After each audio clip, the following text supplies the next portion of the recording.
हाँ जी भाई, सभी साथियों का RSD ऑनलाइन क्लासेज में आप सभी का स्वागत है। जो RSD ऑनलाइन क्लासेज है वो आप सभी के लिए लगातार ऑनलाइन प्लेटफॉर्म पर सभी सब्जेक्टों की क्लासेज लगातार यूट्यूब पर डाल रही है। जो तैयारी कर रहे हैं बच्चे लगातार हमारे प्लेटफॉर्म से जुड़े और लगातार चाहे मैथ हो, चाहे रीजनिंग हो, चाहे जीके हो, जितने भी हम क्वेश्चन करवाते हैं वो सारे के सारे प्रीवियस ईयर के क्वेश्चन आते हैं, सारे के सारे इंपॉर्टेंट क्वेश्चन है और वो सभी क्वेश्चन आने वाले एग्जाम को देखते हुए बनाए गए हैं। हमने जो हमारी जीएस की सीरीज शुरू की थी वो लगातार कंटिन्यू करते हैं और जो हमने संविधान से अपना पहला चैप्टर उठाया था उसमें लगातार 2-3 चैप्टर हमने करवा दिए और आज का हमारा जो चैप्टर रहेगा वो रहेगा प्रस्तावना यानी प्रम्बल। उसी का अपना पहला क्वेश्चन देखो, निम्न में से किसने भारतीय संविधान की प्रस्तावना को संविधान का कुंजी नोट कहा है? संविधान का कुंजी नोट कहा है। तो ये जो कुंजी नोट एक कथन है, जैसे हम बात करते हैं कि जवाहरलाल जो नेहरू है, जवाहरलाल नेहरू, इन्होंने प्रस्तावना को संविधान की आत्मा कहा है। तो इन्होंने तो आत्मा कहा है। जो नेल्सन मंडेला है ये भाई साउथ अफ्रीका से संबंधित है, इन्होंने रंग भेद की नीति अपनाई थी। जो अर्नेस्ट बारकर है जो ब्रिटिश विद्वान है, ये कहां के भाई? ब्रिटिश विद्वान है भाई, ब्रिटिश विद्वान।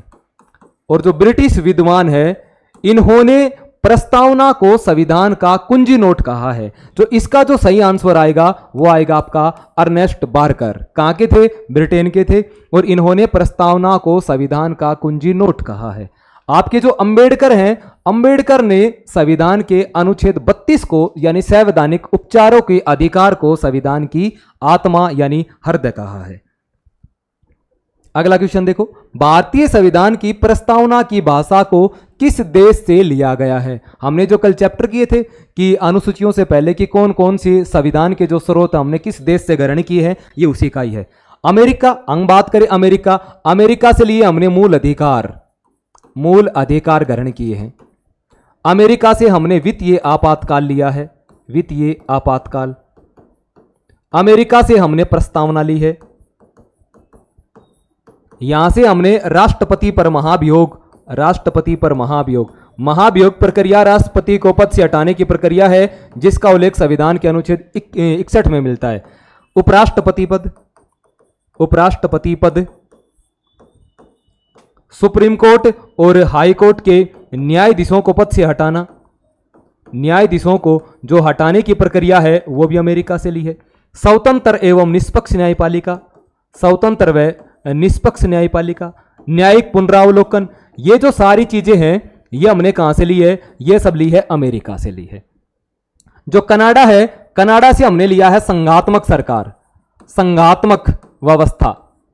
और कनाडा से क्या लिया है? केंद्र द्वारा राज्यपाल पद की नियुक्ति यानी राज्यपाल की नियुक्ति। और क्या लिया है? अवशिष्ट शक्तियों का केंद्र में निहित होना, अवशिष्ट शक्तियों का केंद्र में निहित होना।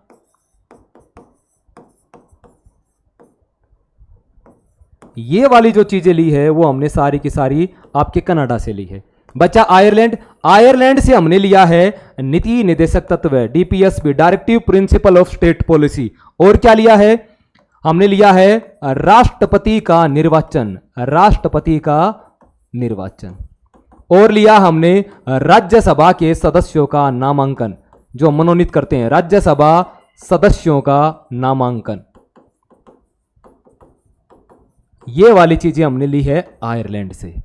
प्रश्न पूछा है प्रस्तावना की भाषा, और जो प्रस्तावना की भाषा ली है वो हमने ली है आपके ऑस्ट्रेलिया से, ऑस्ट्रेलिया से ली है प्रस्तावना की भाषा।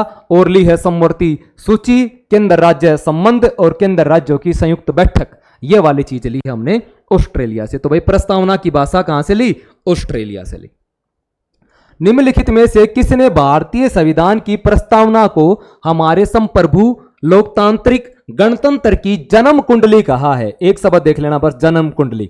कई बार थोड़ी लैंग्वेज घुमा देता है, प्रश्न आएगा कि किसने भारतीय संविधान की प्रस्तावना को जन्म कुंडली कहा है, उसमें यह शब्द नहीं देगा तो भी जन्म कुंडली आए तो इसका आंसर आएगा आपका भाई के.एम. मुंशी। के.एम. मुंशी ने प्रस्तावना को संविधान की जन्म कुंडली कहा है। जवाहरलाल नेहरू ने प्रस्तावना को संविधान की आत्मा कहा है। और जो वल्लभ भाई पटेल है ये मौलिक अधिकार समिति के अध्यक्ष थे और इनके इस समिति की सिफारिश पर ही आपके मूल अधिकार जोड़े गए थे। अंबेडकर ने अनुच्छेद 32 को संविधान की आत्मा का जो संवैधानिक उपचारों का अधिकार है। तो के.एम. मुंशी ने क्या कहा है, इसे जन्म कुंडली कहा है। उद्देश्य प्रस्ताव को संविधान सभा द्वारा कब स्वीकार किया गया? उद्देश्य प्रस्ताव, बात करेंगे उद्देश्य प्रस्ताव क्या थे। जो आपके उद्देश्य प्रस्ताव हैं ये पेश करने वाले जो व्यक्ति थे वो थे जवाहरलाल नेहरू। किसने पेश किए? जवाहरलाल नेहरू ने। कब किए पेश? तो भाई संविधान सभा की तीसरी बैठक 13 दिसंबर 1946 को पेश किए। और यही जो उद्देश्य प्रस्ताव हैं, यही उद्देश्य प्रस्ताव आगे चलकर प्रस्तावना का आधार बनते हैं। इसलिए हम अप्रत्यक्ष रूप से नेहरू को प्रस्तावना का जनक कह सकते हैं। यही जो उद्देश्य प्रस्ताव में जो शब्द थे वो हमें प्रस्तावनाओं में देखने को मिलते हैं। और संविधान सभा ने आपकी 22 जनवरी 1947 को संविधान सभा ने सर्वसम्मति से उद्देश्य प्रस्तावों को क्या कर दिया? पारित कर दिया। तो प्रश्न आया है उद्देश्य प्रस्ताव को संविधान सभा ने कब स्वीकार किया? तो पहला ही ऑप्शन आएगा, 22 जनवरी 1947 को संविधान सभा ने उद्देश्य प्रस्तावों को पारित कर दिया। भारतीय संविधान की प्रस्तावना में किस क्रांति का प्रभाव नहीं जलता? मतलब कौन सी क्रांति की जो बातें हैं वो हमारी प्रस्तावना यानी संविधान में देखने को नहीं मिलती? तो देखो भाई, फ्रांसीसी क्रांति 1789 में हुई, अमेरिका की क्रांति 1776 में हुई, बोल्शेविक क्रांति 1917, मतलब ये रूस की क्रांति है भाई, ये इसको रूस की क्रांति बोलते हैं, और एक चीन की क्रांति 1912 में हुई।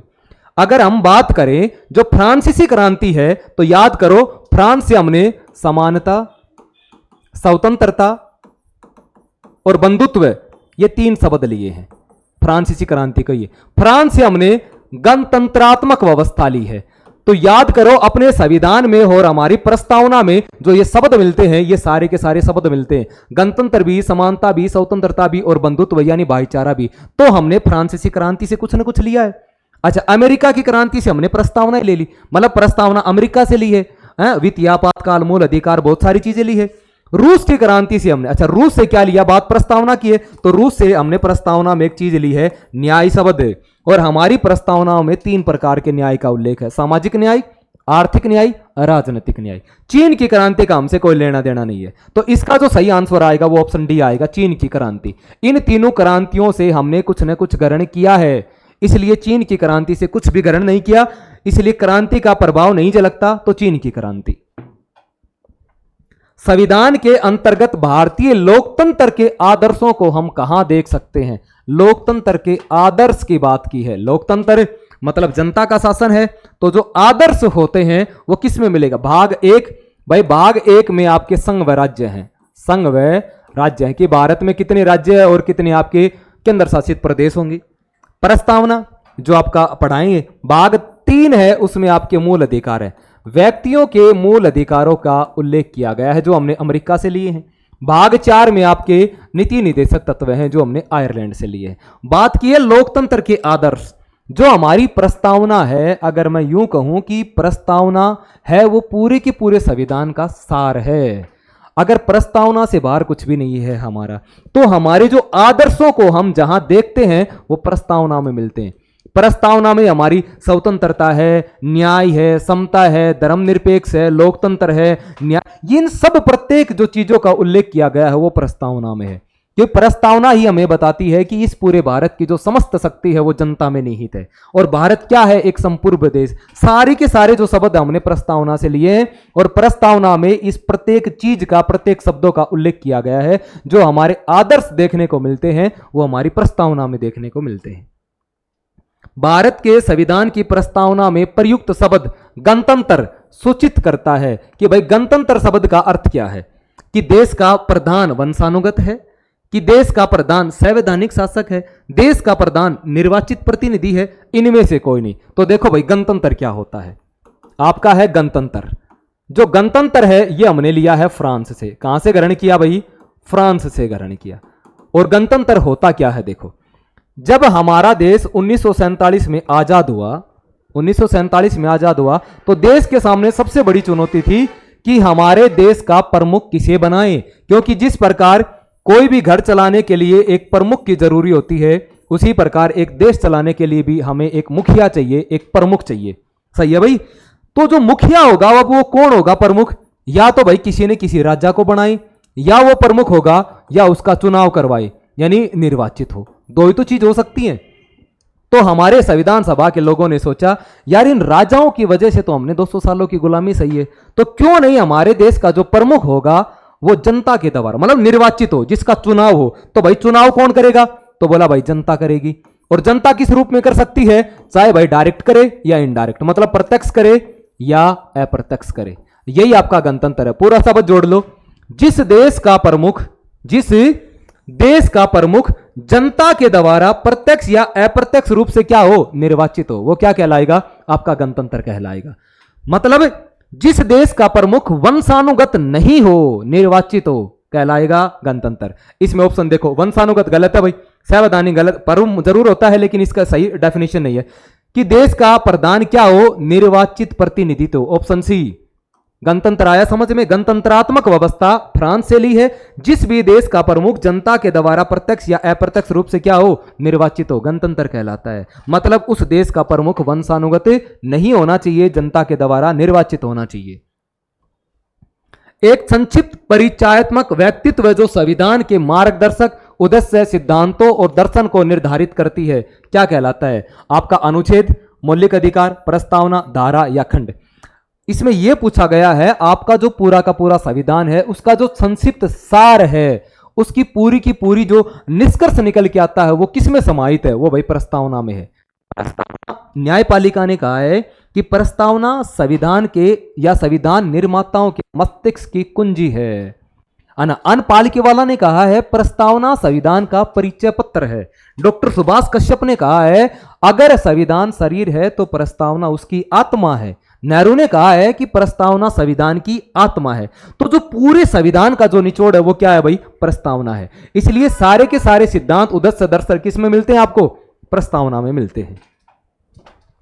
भारतीय संविधान की उद्देशिका में परिवर्तन किस संशोधन अधिनियम में किए गए थे? 38वां संविधान संशोधन 1975, 40वां संशोधन 1976, 42वां 1976 और 44वां 1979। तो हम बात करें कि प्रस्तावना में संशोधन, तो अब तक प्रस्तावना में केवल एक बार संशोधन हुआ है। प्रस्तावना में कितनी बार संशोधन हुआ है? एक बार संशोधन हुआ। वो एक बार कब हुआ? 42वां संविधान संशोधन 1976 के तहत। अब तक प्रस्तावना में 42वां संविधान संशोधन 1976 के तहत संशोधन हुआ और इसके तहत प्रस्तावना में 3 शब्द जोड़े गए। 3 कितने शब्द भाई? 3। आपका पंथ निरपेक्ष यानी धर्मनिरपेक्ष सेकुलर, आपका समाजवाद यानी सोशलिस्ट, और एक आपका तीसरा शब्द है अखंडता यानी इंटीग्रेटेड। ये 3 शब्द जोड़े गए हैं।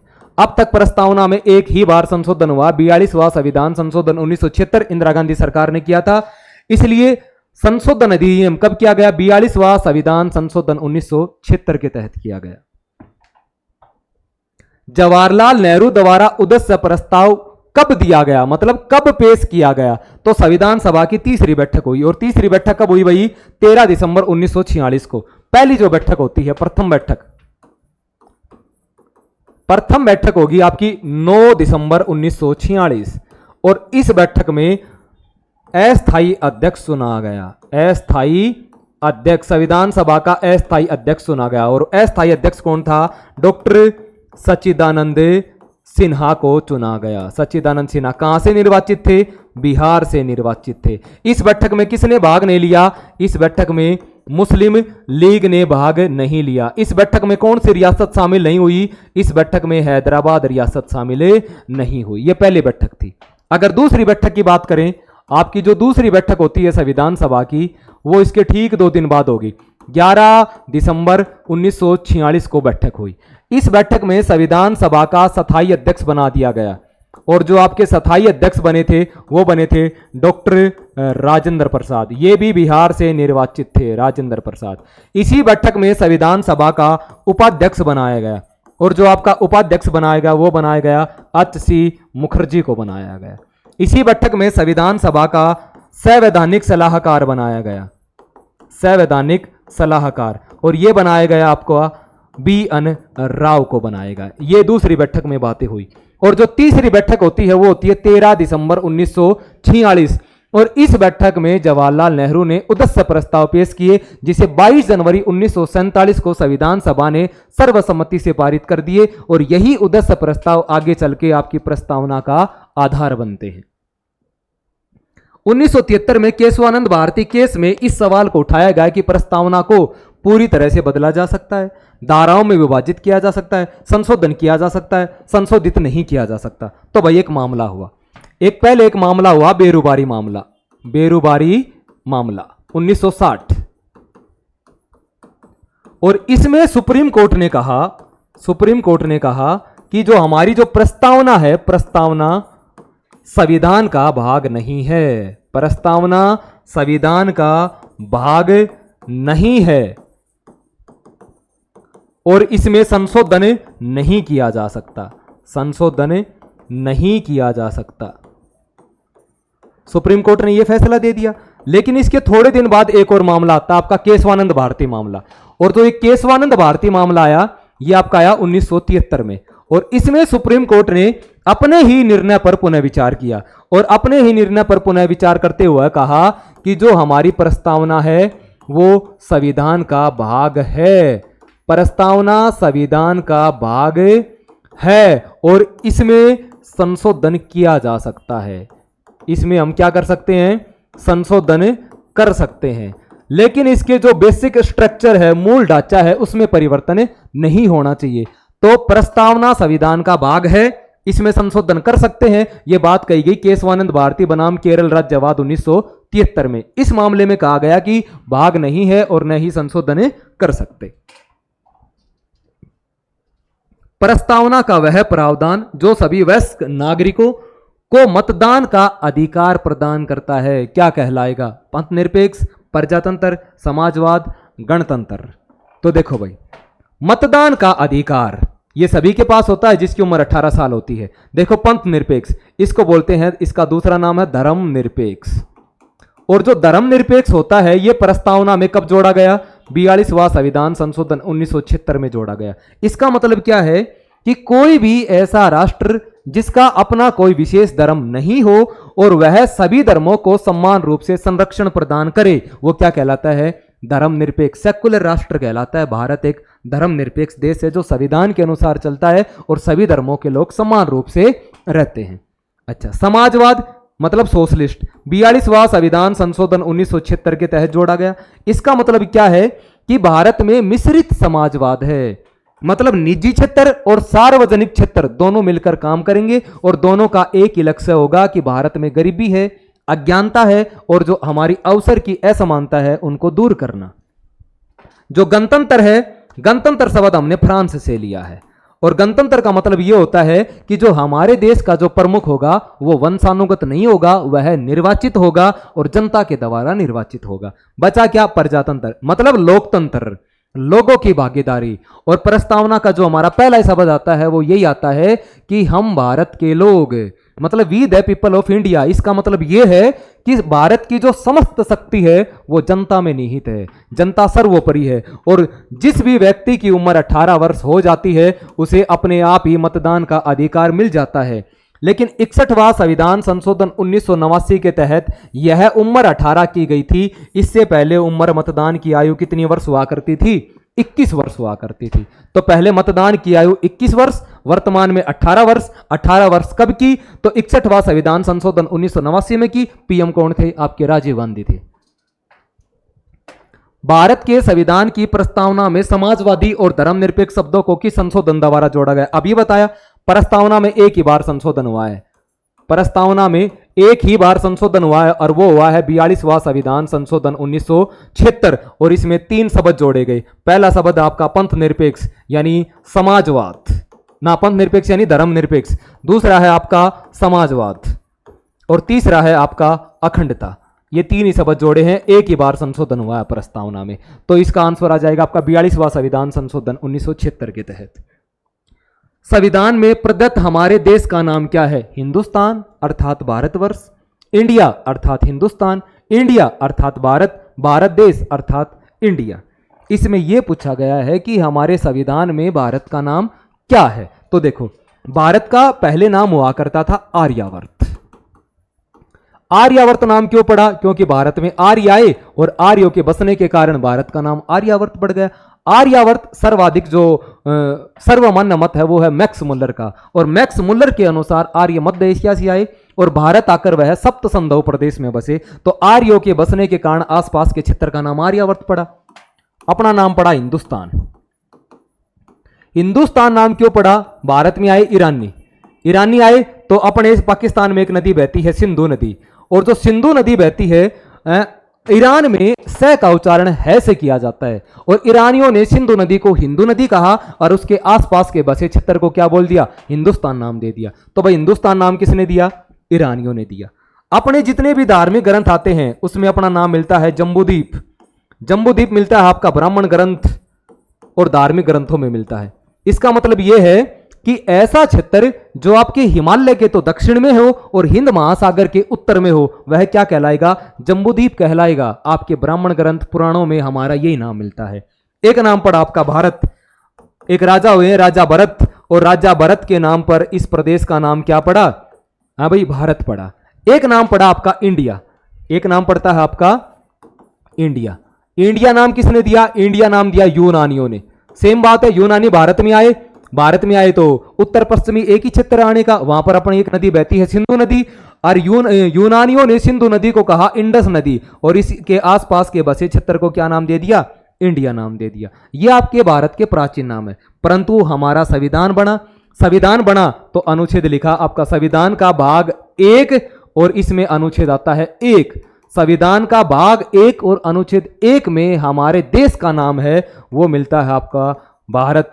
ये इंडिया अर्थात भारत, इंडिया अर्थात भारत, ये दो नाम मिलता है। और जो भारत है वो क्या बताया गया है? उसे राज्यों का संघ कहा गया है। भारत क्या है? राज्यों का संघ है। किस वर्ष भारत एक प्रभुत्व संपन्न प्रजातांत्रिक गणराज्य बना? 1947, 1951, 1935, 1950। प्रश्न पूछा है प्रभुत्व संपन्न प्रजातांत्रिक गणराज्य कब बना? तो 1947 में भारत आजाद जरूर हुआ था, लेकिन हमारा संविधान लागू नहीं हुआ। और 1935 ये तो ब्रिटेन का अधिनियम आता है। 1950 में क्या हुआ कि हमने 26 जनवरी 1950 को हमारा संविधान लागू कर दिया, और इस दिन भारत है वह एक गणतंत्र यानी गणराज्य का दर्जा प्राप्त हुआ। तो इसका सही आंसर आएगा आपका 1950। संविधान की उद्देशिका यानी प्रस्तावना यानी प्रम्बल का संशोधन कितनी बार किया गया है? अभी बताया था एक ही बार संशोधन किया है। 42वां संविधान संशोधन 1976 के तहत 3 शब्द जोड़े गए, पंथ निरपेक्ष, समाजवाद, अखंडता। भारत के संविधान की प्रस्तावना में प्रथम संशोधन कब किया गया? एक ही बार हुआ है, 42वां संविधान संशोधन 1976, एक ही भाई, सेम रिपीट है। निम्नलिखित में से वो 2 शब्द कौन से हैं जिसका समावेशन 42वां संविधान संशोधन 1976 द्वारा शामिल किया गया या जोड़ा गया? तो धर्मनिरपेक्ष, लोकतांत्रिक, लोकतांत्रिक नहीं आएगा, प्रभुत्व संपन्न ये भी नहीं आएगा, समाजवादी, धर्मनिरपेक्ष ये है भाई। तो 3 शब्द जोड़े गए थे हमने, पंथ निरपेक्ष, समाजवाद, अखंडता। पंथ निरपेक्ष मतलब धर्मनिरपेक्ष, और समाजवादी ये वाले 2 शब्द जोड़े गए। तीसरा है आपका अखंडता। निम्नलिखित में से कौन सा शब्द भारत के संविधान की उद्देशिका में नहीं है? समाजवादी है भाई, पंथ निरपेक्ष है भाई, प्रभुत्व संपन्न है भाई, लोक कल्याण, लोक कल्याण नहीं है। जो लोक कल्याण है, अगर मैं यूं कहूं संविधान का भाग है 4, और भाग 4 में है नीति निर्देशक तत्व, और जो नीति निर्देशक तत्व है उनका उद्देश्य ही क्या है? एक लोक कल्याणकारी राज्य की स्थापना करना, जो हमने आयरलैंड से लिया है। तो आपकी प्रस्तावना में कौन सा शब्द देखने को नहीं मिलता? लोक कल्याण शब्द देखने को नहीं मिलता। भारत को एक गणराज्य मुख्य रूप से माना जाता है क्योंकि राज्य अध्यक्ष का चुनाव होता है। उसे 15 अगस्त 1947 को स्वतंत्रता मिली थी। उसका अपना लिखित संविधान है। उसकी सरकार संसदीय प्रणाली के अनुसार है। गणराज्य मुख्य रूप से माना जाता है। गणराज्य का मतलब मैंने अभी बताया था।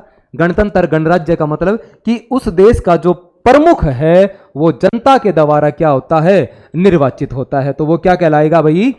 आपका गणतंत्र कहलाएगा। उसके राज्याध्यक्ष का मतलब उसके जो राष्ट्र का जो अध्यक्ष है उसका क्या होता है? चुनाव होता है। और जो चुनाव होगा वही क्या कहलाता है? गणतंत्र मतलब निर्वाचित होगा। हमने अपनी जो प्रस्तावना है उसके 20 क्वेश्चन शामिल किए हैं और ये सारे के सारे जो क्वेश्चन है वो सारे के सारे एग्जामों में आए हुए थे और आने वाले एग्जामों के लिए भी क्या है, इंपॉर्टेंट है। तो आप इनको क्या कर लेना, अच्छे से पढ़ लेना। Thank you.